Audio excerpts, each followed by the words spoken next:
Hezekiah by Ginzberg. While the northern kingdom was rapidly descending into the pit of destruction, a mighty upward impulse was given to Judah, both spiritually and materially, by its king Hezekiah. In his infancy, the king had been destined as a sacrifice to Moloch. His mother had saved him from death only by rubbing him with the blood of a salamander, which made him fireproof. 47. In every respect he was the opposite of his father. As the latter is counted among the worst of sinners, so Hezekiah is counted among the most pious of Israel. His first act as king is evidence that he held the honor of God to be his chief concern, important beyond all else. He refused to accord his father regal obsequies. His remains were buried as though he had been poor and of plebeian rank. Impious as he was, Ahaz deserved nothing more dignified. 48. God had himself made it known to Hezekiah by a sign that his father was to have no consideration paid him. On the day of the dead king's funeral, daylight lasted but 2 hours, and his body had to be interred when the earth was enveloped in darkness. 49. Throughout his reign, Hezekiah devoted himself mainly to the task of dispelling the ignorance of the Torah which his father had caused. While Ahaz had forbidden the study of the law, Hezekiah's orders read, "Who does not occupy himself with the Torah renders himself subject to the death penalty." The academies closed under Ahaz were kept open day and night under Hezekiah. The king himself supplied the oil needed for illuminating purposes. Gradually, under this system, a generation grew up so well trained that one could search the land from Dan even to Beersheba and not find a single ignoramus. The very women and the children, both boys and girls, knew the laws of clean and unclean. 50. By way of rewarding his piety, God granted Hezekiah a brilliant victory over Sennacherib.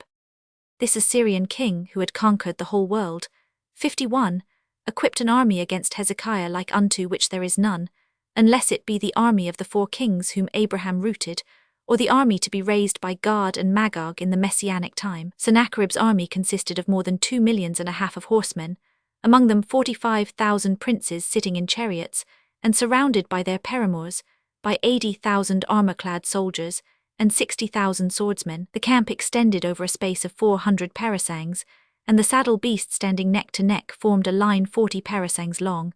The host was divided into 4 divisions. After the first of them had passed the Jordan, it was well nigh dry, for the soldiers had all slaked their thirst with water of the river. The second division found nothing to quench their thirst, except the water gathered under the hoofs of the horses.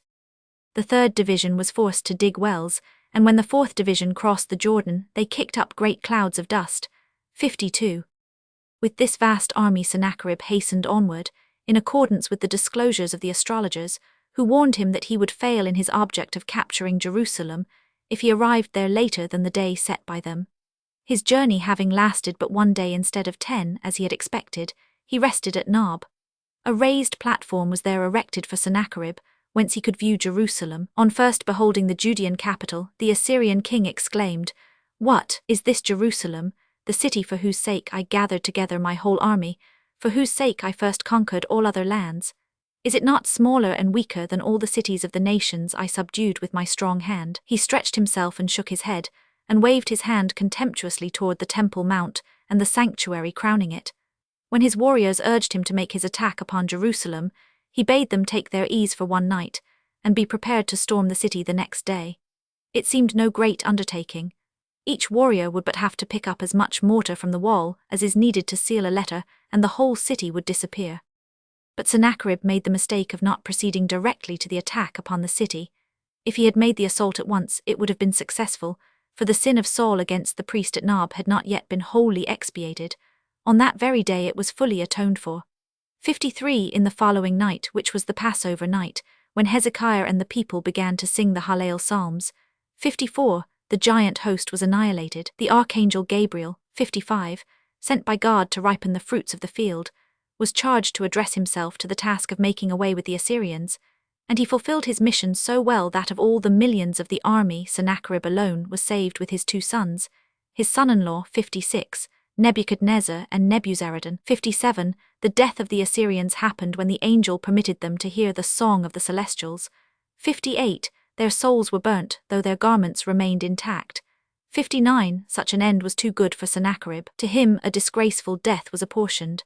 On his flight away from Jerusalem, he met a divine apparition in the guise of an old man.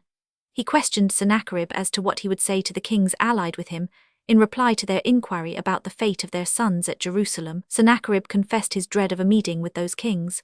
The old man advised him to have his hair cut off, which would change his appearance beyond recognition. Sennacherib assented, and his advisor sent him to a house in the vicinity to fetch a pair of shears. Here he found some people, angels in disguise, busying themselves with a handmill. They promised to give him the shears, provided he ground a measure of grain for them. So it grew late and dark by the time Sennacherib returned to the old man, and he had to procure a light before his hair could be cut. As he fanned the fire into a flame, a spark flew into his beard and singed it, and he had to sacrifice his beard as well as his hair. On his return to Assyria, Sennacherib found a plank, which he worshipped as an idol, because it was part of the ark which had saved Noah from the deluge. He vowed that he would sacrifice his sons to this idol if he prospered in his next ventures. But his sons heard his vows, and they killed their father, 60, and fled to Cardu, where they released the Jewish captives confined there in great numbers. With these they marched to Jerusalem and became proselytes there. The famous scholars Shemaiah and Abtalion were the descendants of these two sons of Sennacherib. 61.